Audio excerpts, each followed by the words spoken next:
当这位黑人选手被击倒那一刻，全场观众都开始兴奋庆祝，因为他们等待这一刻实在是太久了。被击倒的并不是别人，正是格斗史上有史以来最傲慢的拳手——毒液迈克尔·佩奇。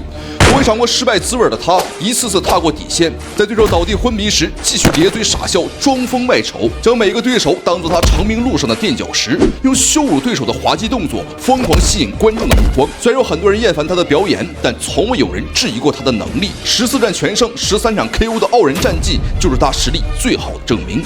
然而，当迈克尔·佩奇遇到真正的强敌，来自于巴西的道格拉斯·利马时，迈克尔·佩奇依旧毫不在乎，在发挥先长，依旧傲慢地挑衅着对手。但道格拉斯全程面无表情，冷静得像一个杀手一般。在当年，同样有一位名叫道格拉斯的拳手，在日本东京击败了当年不可一世的麦克泰森，而历史性的一幕在这场战斗当中即将再次上演。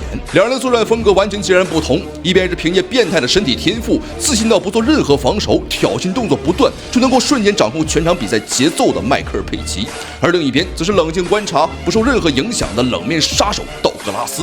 Final with that welterweight championship, but tonight it's all up. Nate Charmer's going to try to mesmerize and hypnotize. And that motion that Michael Venom Page brings. The guy has his hands down low. Loss of his father who died on Boxing Day last year. Quickly surges in and out looking for that right. 在比赛进行到2分钟时，全程冷静观察的道格拉斯终于抓住机会，成功将战斗带入到地面作战。Grand Prix and now Page looking to control his posture, control his arms. From his back. Everyone says, "Oh, Anderson is a stand-up fighter," but Anderson has.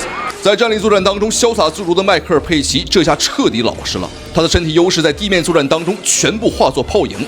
尽管陷入到危机当中，但这家伙呀并没有坐以待毙，他死死地抓住道格拉斯的双手，尽可能的不让自己受到打击。Straight ahead.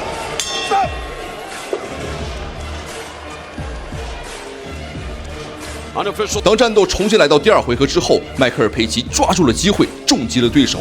然而，当他准备要终结比赛，乘胜追击时，所有人期待的一幕终于到来。Needs to take advantage right now. Douglas he's not quite at 100%.